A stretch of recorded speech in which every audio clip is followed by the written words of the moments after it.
Hey everyone, it's Grandmaster Ben Finegold here at the Chess Club and Scholastic Center of Atlanta. And today's lecture, our weekly lecture, not sponsored by me, is middle game strategy with Anatoly Karpov. And Karpov, in my opinion, I can only give you my opinion, I can't give you other people's opinions, is one of the top 3 middle game players of all time, and sort of like a precursor to Magnus, the way he plays the middle game, except Karpov was better. There were so many games that I could look at because Karpov had so many great games, and the reason is he played chess forever. He didn't stop playing chess in his early 40s, like some super GMs and world champions. He played in his 40s, 50s, and 60s. So he has a lot of great games. Okay, so this is from 1974, the year before Karpov became world champion, when Fischer refused to defend his title. And this is the game Karpov Unzicker from the Olympiad in 1974. Somehow 74 sounds like it was in Nice, France, but I mean, I was 4 or 5 years old, so maybe I'm wrong. But all right. Anyway, people in the comments on YouTube can correct me. Okay, so this is a typical ruylopez position. One thing that I talk about a lot when I stream and teach and when I'm in my sleep and, you know, when I'm unconscious is I don't understand why you would ever play into positions that are the absolute best thing for your opponent. So for example, if you have black against Mark Esserman, why would you play the Smith-Morra? Why would you play the Sicilian and accept the Smith-Morra? I don't understand that. And I could go on and on about certain people are just really good at certain openings and their opponents just go into it by they don't care, or they're only thinking about their repertoire and they play what they know. And obviously in the 70s and 80s, if you were black against Karpov and ruylopez, that was bad. That means you're probably going to lose. And this is an early example in Karpov's career of total domination. And I think I've seen this game once, many years ago, but after looking at it today, it's one of my favorite games ever. Okay, and Karpov has so many great games, but I really enjoyed this one. Okay, so this is one of the main lines of the ruylopez, and they still play it today. Usually black plays other variations because this is a little passive. Okay, so I think a lot of people today would take on d4, and you'll see why. Black played knight c6, because the knight on a5 obviously isn't so good. And Karpov played d5, closing the center. And basically, the point of Karpov's play in almost any game, especially when he's white, is he tries to cut down the opponent's counterplay, and he tries to win on all 3 sides of the board. And actually, one of the reasons I didn't show a classic Karpov game in this lecture, his game against Kamsky from 1992, was I've shown that game too many times, but it was very similar to this game in that he's trying to shut down the opponent's counterplay and win on all sides of the board. Okay, now Unzicker played knight d8, and my feeling is he wants to play c4, knight b7, knight c5. Otherwise, I don't see why the knight's on d8. I guess in the very, very, very long run, he could play f5, knight f7, although not sure why the knight's on f7, but okay. So Karpov plays a4, following a very important rule. When your opponent has a pawn on b5, you play a4. And actually a4 has a threat, and if black plays b4, he's giving away the c4 square to like white's knight, and white's threatening to take because there's a pin along the file. Okay, so he plays rook b8, Karpov trades, and now has the open file. And now he plays b4 with the idea of preventing black from improving his knight. And to be honest, I don't see a way for black to get his knight into the game. Another good thing about b4 is it crushes this rook on b8. Black can't play b4 and try to activate his rook. White's rook is already active on the open file. Okay, knight b7. I don't know where the knight's going, but at least it's not on d8, I guess. Knight f1, typical ruylopez maneuver, put the knight on g3 or e3. Okay, bishop e3, rook a8, challenging the file. Queen d2, he wants to take back with the rook if there's a trade. And now, Unzicker would like to take this and open up this file, putting pressure on the bishop. So Karpov moves his bishop. And, I mean, black has a tough choice here because black can't do very much, and it's a big decision to do something. That means you can't take it back. And if you play c4 or cb, you can't change your mind. So he played g6, and before the lecture started, one of my favorite people trying to learn, he saw the original position, and he's like, how's white going to play knife f5? And Unzicker, even though it was many years ago, he must have heard him somehow, and he's like, nope, you're not going to play knife f5. Okay, but wait a minute. Give us a few moves. Okay, knight g3, bishop f8, always play bishop f8. Rook a2, he wants to double up on the bubble up. Okay, that's the only open file, and Karpov wants to take command. If black trades, white still has the open file. The queen's on a2, the rook can go to a1. Okay, so he cracks and he plays c4, which I think is a bad move. The reason he did it, it's very reasonable why he did it. Now, in the long run, that's a nice bishop, and this pawn is weak. If like a white knight ever gets here, or I get in black's territory and attack the pawn, this is that pawn's a weakness. But I think the reason he played c4 is not only is it explosive, but if the bishop retreats on this diagonal, the e pawn's hanging. If the bishop goes to c2, the rook is hanging. So he's sort of forcing bishop b1, which looks pretty silly because white wants to double up. Unfortunately for Unzicker, it's temporarily silly. It's not silly in the long run, although this knight is silly. This is a great bishop. Okay, so Karpov plays bishop b1. He'll untangle, and black doesn't have any counterplay. Karen. Wait, now why did you say they can't go bishop f1? Then the e pawn is hanging. The bishop's defending the pawn. Yeah. But you're right, always play bishop f1. Yeah. Okay, so queen, what's that, John?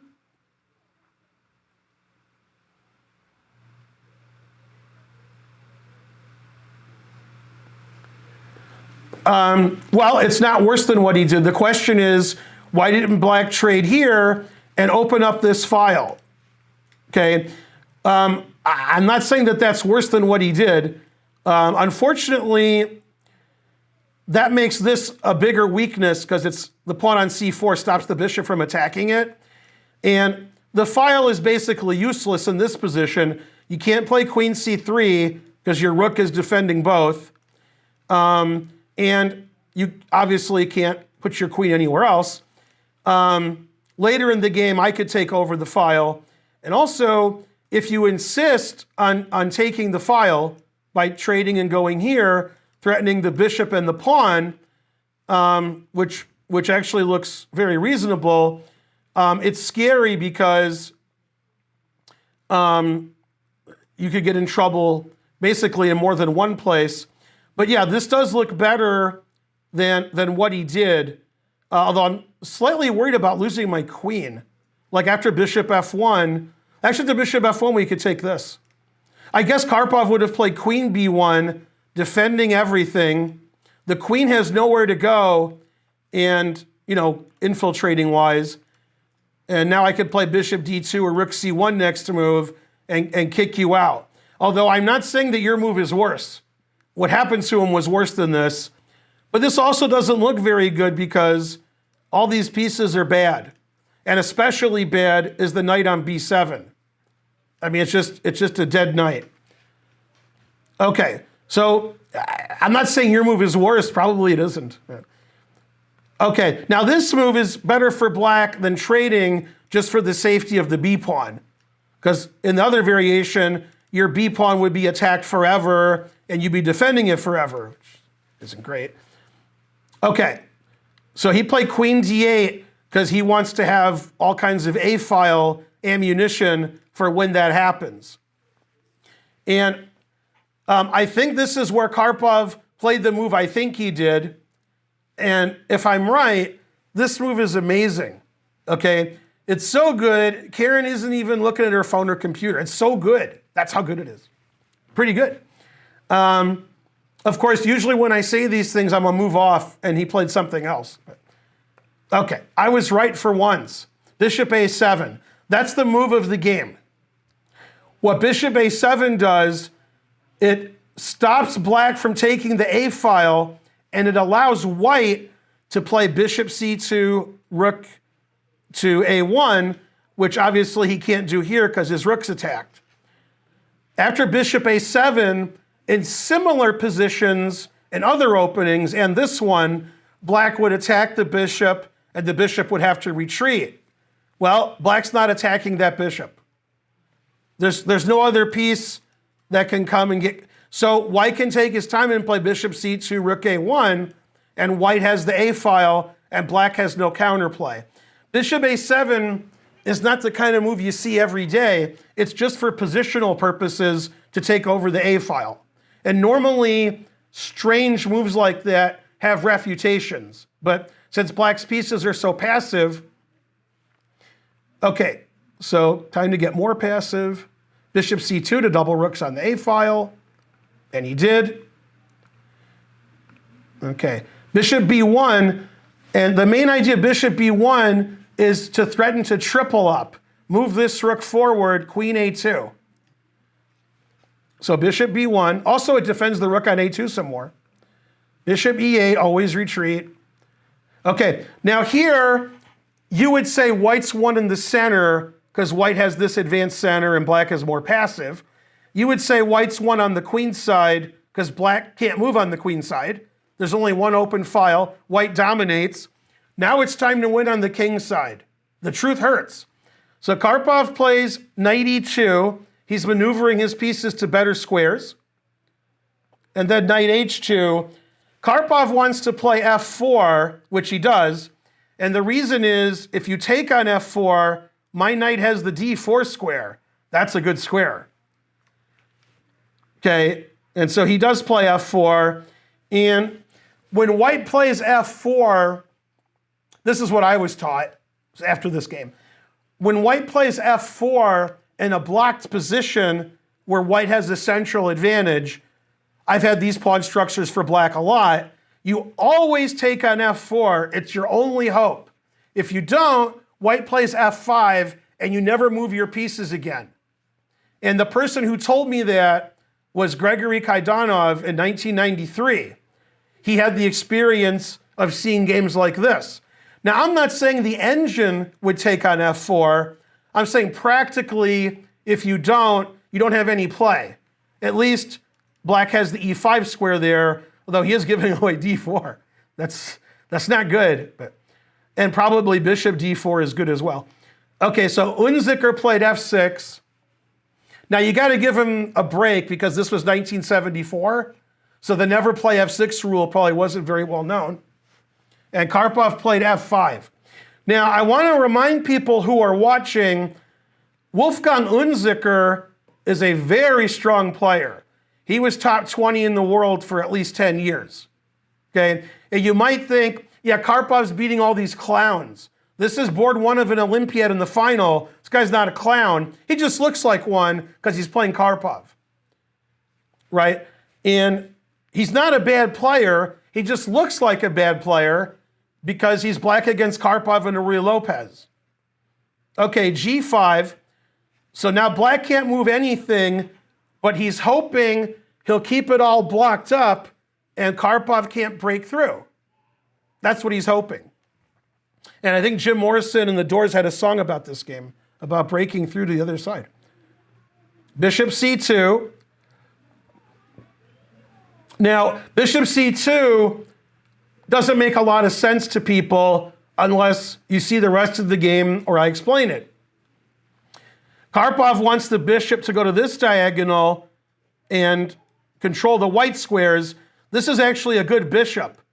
This bishop is not good. That bishop is not good, okay?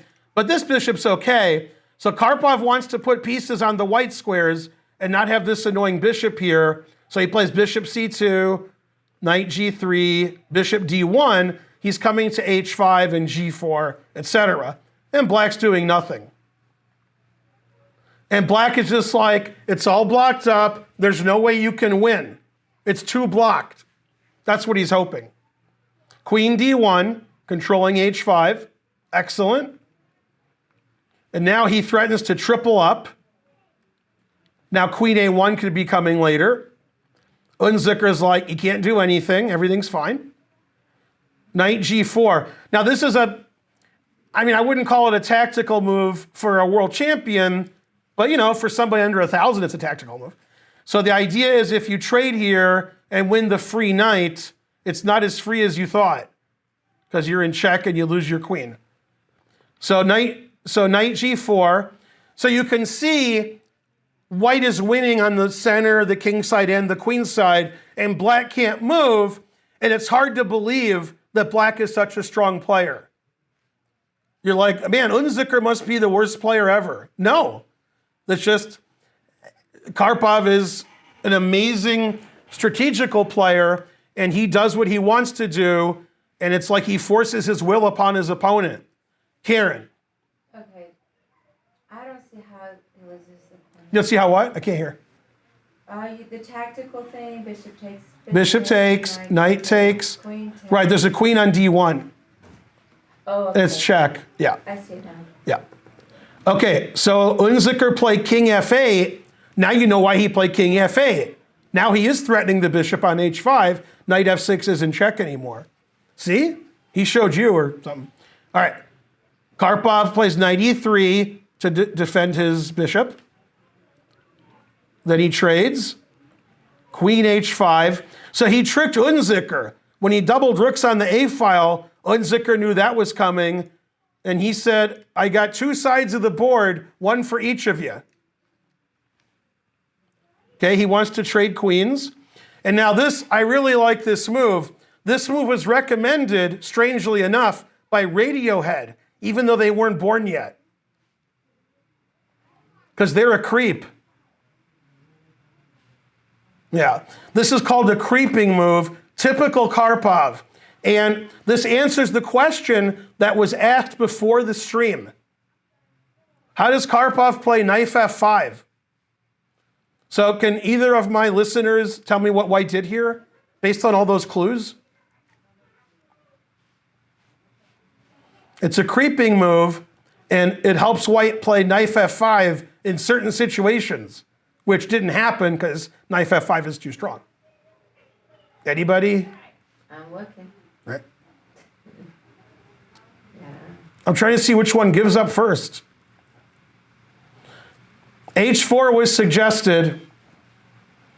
H4 strategically is very reasonable.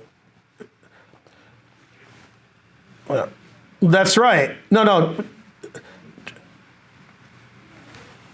Right, trying to learn got it. He said H4, and while he was explaining why it was H4, he realized it was another move. Queen G6. That's a creeping move. Now if you trade queens, the pawn on G6, knight H5, knight F5. You're going to leave the queen on G6? They made a movie about this position after the game ended. Sophie's Choice. Right? Except this is serious. So the queen on G6, you can't leave that there, but you can't take the queen and let this knight come here and this knight come here. Notice how all of black's pieces can't move. None of them. Look at those knights. frankly, terrible. Okay, so Unzicker played king f8 because he can't do anything. Knight h5 threatening mate. And Unzicker did the only thing a grandmaster can do. Resigned. Now, some people are annoyed, and they said so on the internets. They said, I don't understand Karpov's games. It's move 40, and there's 30 pieces on the board. They've only traded one pair of pawns. But black has to resign because black can't move anything. And Karpov did that to the best players in the world because he's Karpov. This may explain to some of you, that at the age of 70, 1 month ago, Karpov played in a blitz tournament in Soviet Russia, although it wasn't Soviet Russia anymore, and it was a double Swiss. You played people twice, and he beat Karyakin 1.5 half. He's 70. How's he winning blitz games against Karyakin when he's 70? What? And that's because look how good he was before he was 70. His opponent can't move at all. I've never seen such a strong player get beaten where they couldn't make any legal moves. It's just great strategy. And you have to analyze that game a lot to see how Karpov took the A file. Karpov traded off black's only good defensive piece, the bishop, and then he came in on the white squares, and Unzicker had to resign. Amazing game. The black just can't move anything. I really enjoyed that game. And I'm sure all the top players in the world today, they know this game, right? They're like, wow, that, I wish I was Karpov. Okay, so that's my favorite game that I'm going to show you today. I have a couple more, and there were so many games I wanted to show, but they weren't necessarily middle game strategy that was easy to understand. This also wasn't easy to understand. If it was easy to understand, then Karpov wouldn't beat everybody. They would play as good as he does. But they don't. Truth hurts. Okay, F11. Let's see if it works. How's it working, John? You see Karpov Shirov? Okay, this is in 1992, so this is 18 years after that game. So Karpov's not as young as he used to be. I mean, still young, but okay. And he's not even world champion anymore. Terrible. Okay, so this is obviously a semi-Slav. Shirov likes to mix it up and play super aggressive, and Karpov likes, calm, advantage. Okay, so Karpov's only bad piece is the bishop on c1. So after queen c7, he plays b3. He wants to play bishop b2. e5, fighting for the center. h3, put it in h. So Karpov doesn't want to trade, and after e4, if the knight moves away, his h-pawn is hanging. So he plays h3. That gets rid of that. And if black plays e4, he's going to have a tough time defending his pawn, being attacked 1,000 times. And by tough time, I don't think he can defend his pawn. So Shirov developed his bishop. Karpov agrees. He plays a6 because he wants to play c5 and activate his bishop. But he can't play c5 now because the b pawn is under attack. So a6 prepares to play c5. And Karpov's like, all right, no c5 for you. We're going to open it up for me. And Shirov's like, no talking. Knight takes a4. Always play a4 when their pawn's on b5.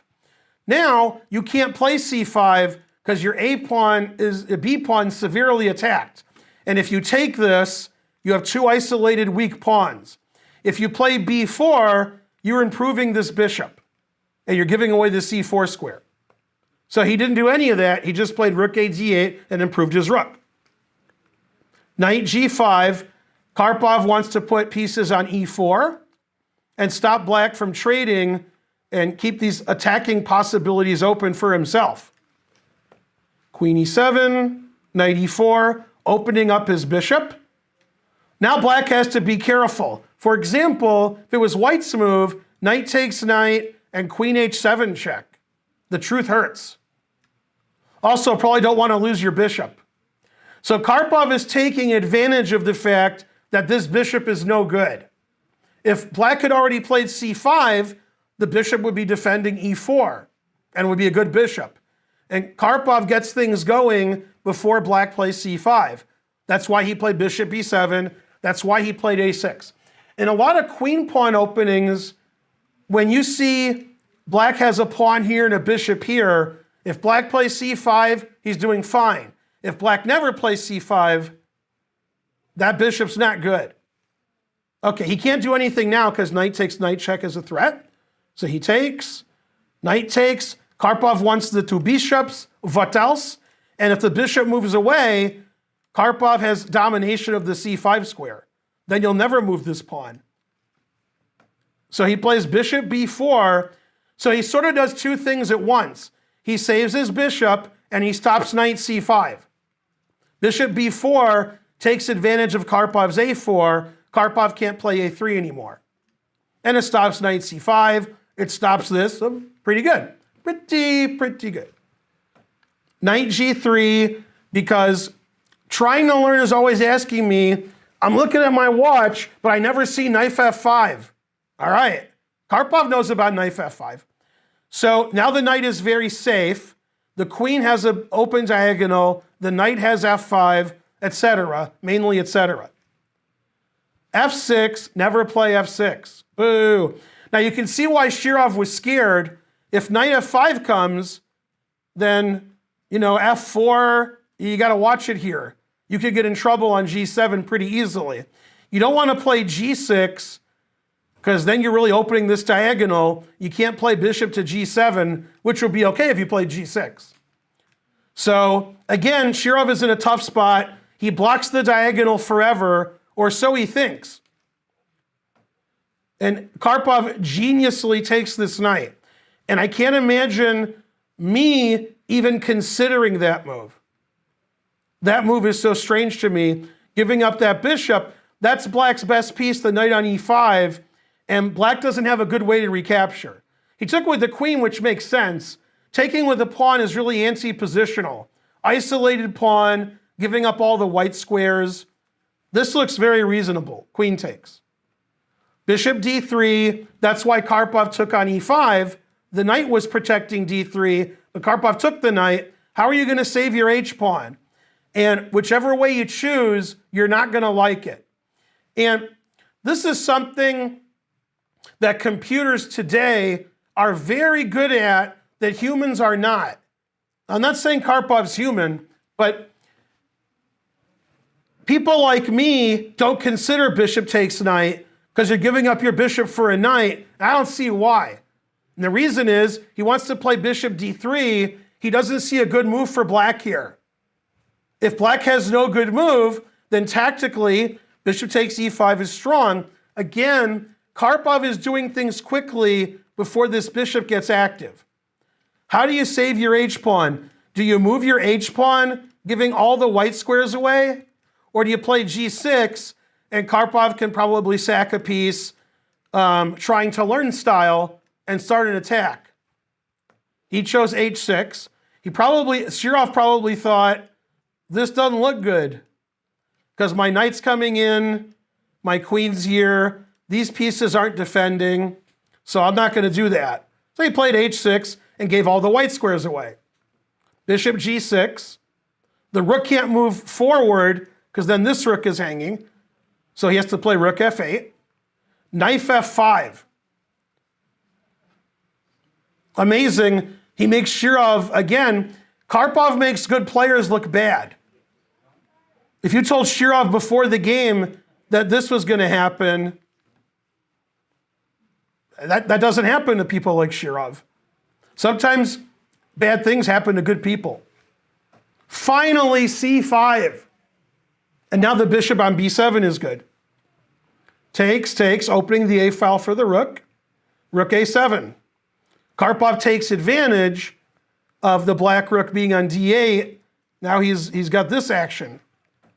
Queen c7 defending his bishop and defending the second rank.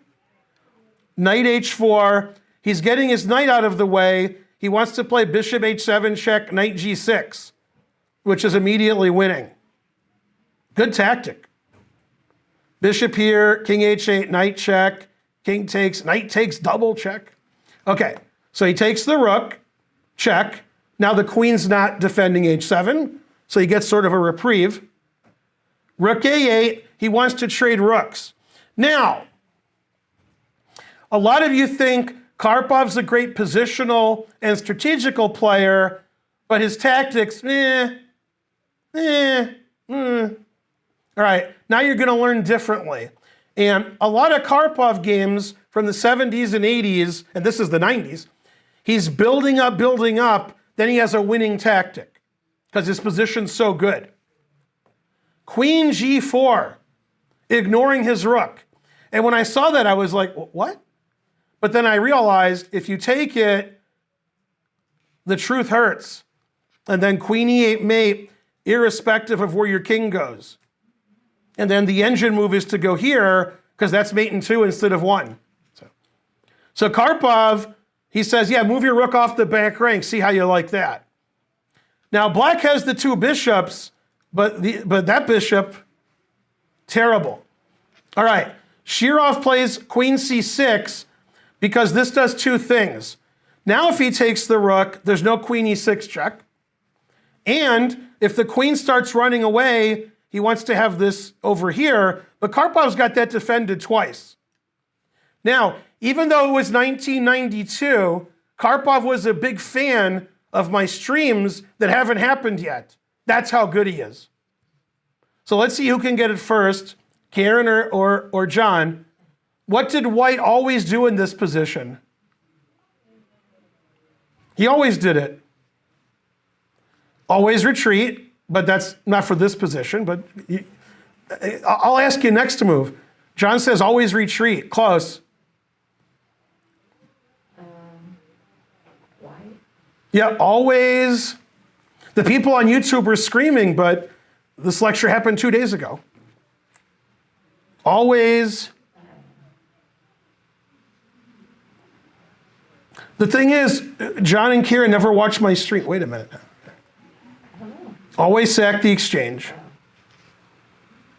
Bam. Right, rook takes b7. Obviously you take, and then always retreat, John. Queen check and bishop e4, sorry. I forgot the queen check intermezzo, which is important. Forcing the king to make a tough decision. Right, now Karpov wants to do that, obviously, but he also wants to play queen here, and also wants to play knight there. Remember how fire on board and Shirov's the great attacking player and so forth?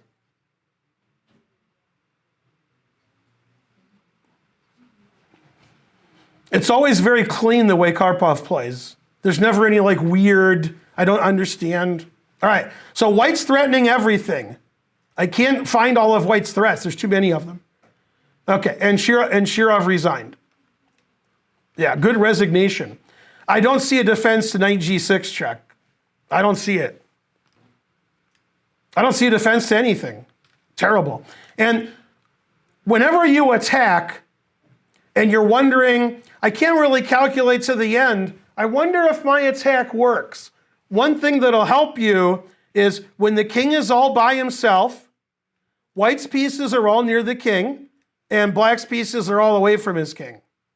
And this actually reminds me of a game Shirov lost to Anand in a Cambridge Springs, where Anand was sacking material and Shirov's pieces were all on the queen side. So even if Anand couldn't calculate to the end, you know, he knew he was going to win because the king was all by itself. Yeah. But yeah, basically this piece isn't playing, and this king is, it's ridiculous. I've never been so mad at a king. Amazing game, incredible. And even though Shirov has a couple of spite checks, they don't do anything. You know, he could check and I guess check again. And then now I don't know what to do because now this is mate and this is mate and this is mate and the bishop just isn't playing. Yeah, you can't have this pawn structure with these pieces here. And Karpov just makes it look easy. And beating Shirov in 1992 was not easy. Shirov was good in 1992. Okay, last but not least. Okay, you can see Karpov, Adorjan, everybody. Okay, this is a Queen's Indian. Karpov has had probably black in this position also. This is a common variation from the Queen's Indian. And again, white is slightly better. White has more space. Black is very solid. That's not what you want against Karpov. That's not you don't want that. And again, it's very similar to playing Magnus. You don't want to have black against Magnus here. Okay? Maybe if you're playing some lunatic who sacks all the time, then you want to have black. But if you're playing, a great strategist, a great positional player, you don't want to have black here because you're just going to get squeezed. Okay, this is the World Team Championship 1989. Okay, Karpov plays after rook c8. It's still a theoretical position. Karpov plays e4, and then b5, confusing the audience. Because Adorjan wants to get this open, and if you play c5, then b4 attacks the rook and the bishop. So Adorjan's attacking that c pawn. So he plays rook e1. Now you know why he played rook e1. And I've told this to many students over the years. The biggest mistake lower-rated players make in positions where somebody makes a move that allows for captures. So in this position, white played e4, now there's captures that weren't there before. They don't know when to ignore it. They always stare at it. And here, b5, now there's captures here, and white ignores it, rook e1, just improving his position. Takes, bishop takes, because you want the knight on d2 to protect the pawn on c4. That's why you don't take with the knight. Then c4 is not protected. Take, take. And knight b6, attacking the c4 pawn again. And this move reminds me of a famous Fischer saying. Fischer said, you got to give squares to get squares. Unfortunately, it's often difficult to tell what's more important, the squares you're getting or the squares you're giving. And of course, Karpov, being a great strategist, plays c5, giving away d5 forever and opening up this bishop. And the good news for Karpov is he has a stranglehold on the dark squares. The c pawn can't ever move and is isolated. And he has c4 for his knight. And this bishop, although it's not a nice diagonal, it's basically going to stay there forever. It can't maneuver anywhere.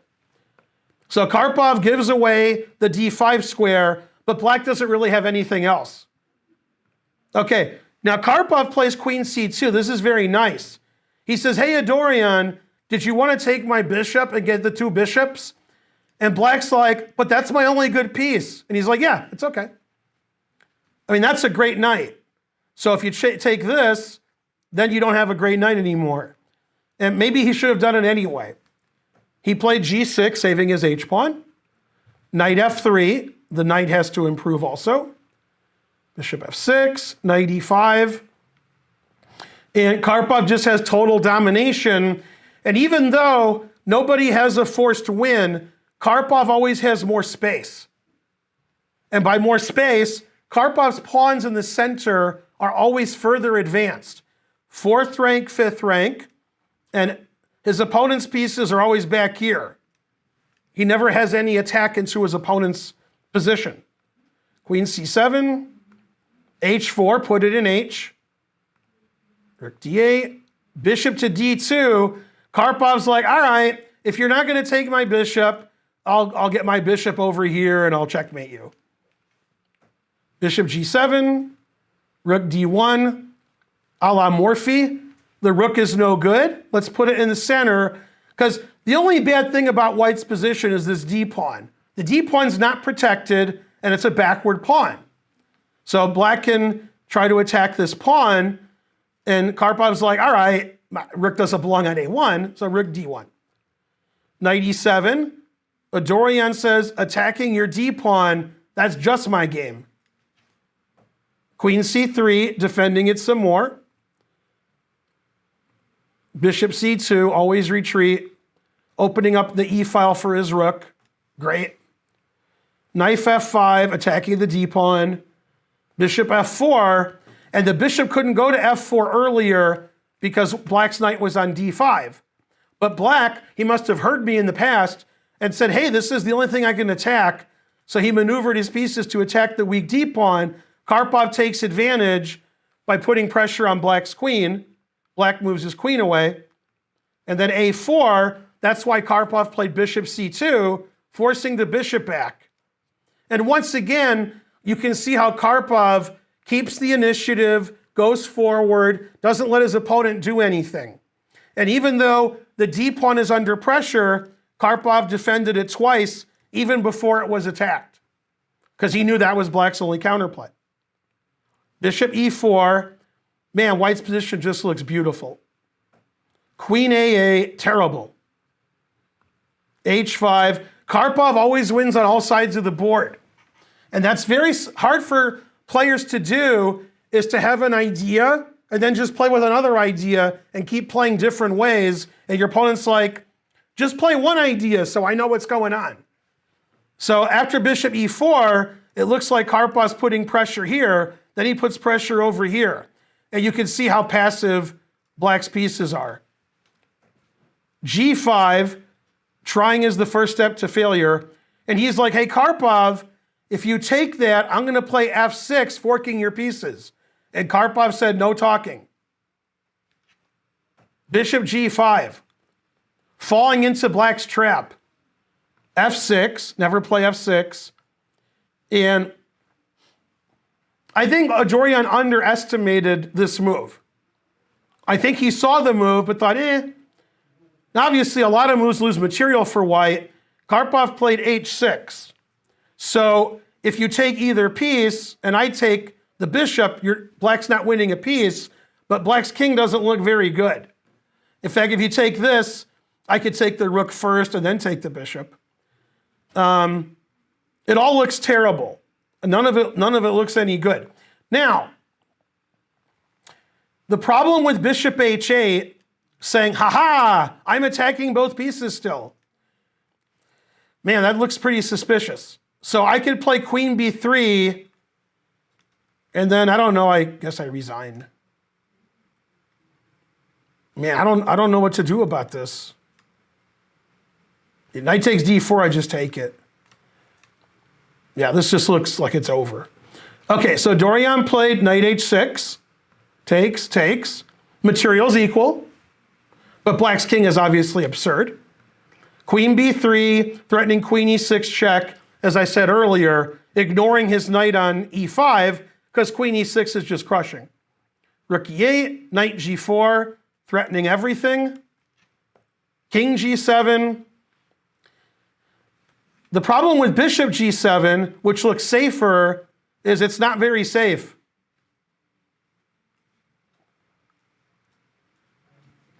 That's not safe. So Adorjan played king g7 and broke the pin. King g2, amazing move. Karpov is obviously attacking on the king's side. Karpov has the open h file, but he can't play rook h1. So he plays king g2. Now he can play rook h1. And if white plays rook h1, that's not good for black. There's good and there's not good. That's not good, because you can't defend this. And again, if I looked at this game without knowing who the players were, I would just think black's not very good because he's getting beat so badly. And what I mean is, black didn't hang material, black didn't blunder, black isn't down a queen, black is just totally outplayed. All of his pieces are worse than all of white's pieces, and his pawn structure is ridiculous. And his queen's on a8. Terrible. Okay, f5. And by the way, as you all know, I'm guessing neither one of you know, black wrote a book, very famous book, called Black is Okay. That's the name of his book. He shows that black is doing okay in chess. I guess he didn't put this game in his book of black being okay. Yeah. This is going in the new version. Black is not okay. All right. Now, you guys think Karpov is a boring positional player. Think again. Takes, bishop takes f5. Recommended by Trying to Learn. Takes, queen f7. And black's king is in good shape, except for one thing.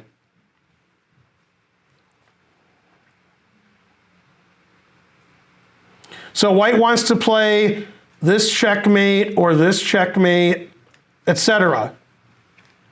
And again, these pieces have nothing to do with the game.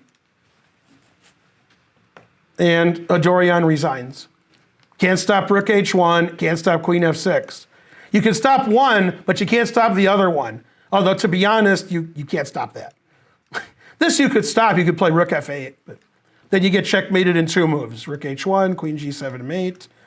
Rook h1, queen a. Oh, queen h5 is not mate. f4 would be mate in 2. There's like 1,000 mates in 1. This is funny.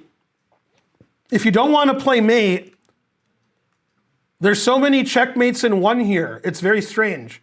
Checkmate, checkmate, checkmate, and probably one that I'm missing.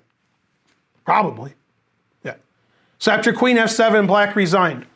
So those were 3 examples of Karpov totally dominating his opponent in the middle game by giving them no counterplay, and they never moved pieces into Karpov's territory.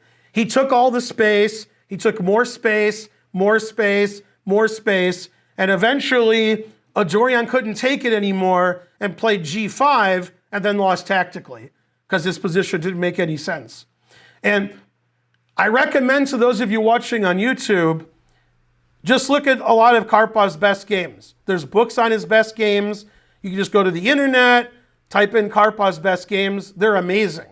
And there's many, many, many of them because Karpov has won dozens and dozens and dozens of games against the top 20 players in the world. And a lot of time, he makes them look really weak. Like they shouldn't be playing in the same tournament as him because he's too good.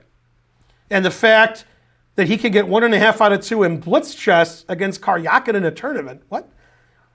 I think he beat Estepenko in that tournament too. Aren't those guys good blitz players? And 45 years younger than Karpov? All right, but Karpov still got it. And one thing that I've said many times, for people who are very elderly and they were good at chess 20, 30, 40 years ago, they can still play speed chess. And the reason is the game ends quickly. If you make Karpov play a 5-hour game and then make him play another 5-hour game tomorrow, and the next day he's going to be exhausted because he's 70. But if you're like, hey, can you play 5 blitz games in an hour? He's like, I can play chess for an hour. So at blitz chess, he's still good because he's outplaying his opponent strategically and he's still got the tactics to not lose tactically. In a slow game, he would get exhausted and probably play badly like the 4th hour because, tough playing chess for 4 or 5 hours when your opponent's 2,700. But chess is a young player's game. But blitz chess reminds me of bridge. Bridge hands take like 3 to 6 minutes. And if you're 80 years old, you can play bridge for 3 minutes. On the other hand, if a bridge hand took 3 hours, a lot of 70 and 80-year-olds wouldn't be good at bridge anymore. As it is, the top players in the world 20, 30, 40 years ago are still really good now in bridge because, it's not exhausting like a chess game that lasts for 5 hours. A bridge hand is like a speed chess game. It ends very quickly, and you can keep your wits about you. You can play as well as you ever did. Anyway, study Karpov's games, and I hope you like him as much as I do. Go Karpov. Hopefully someday he'll be able to come to our chess center, but it looks like the only thing that can beat Karpov is COVID. Man, COVID's stopping Karpov from coming to our country. No. Thanks for watching, everybody. Like and subscribe. Click for more videos. This is Grandmaster Ben Finegold with the Chess Club and Scholastic Center of Atlanta. Until next time, Bye, everybody.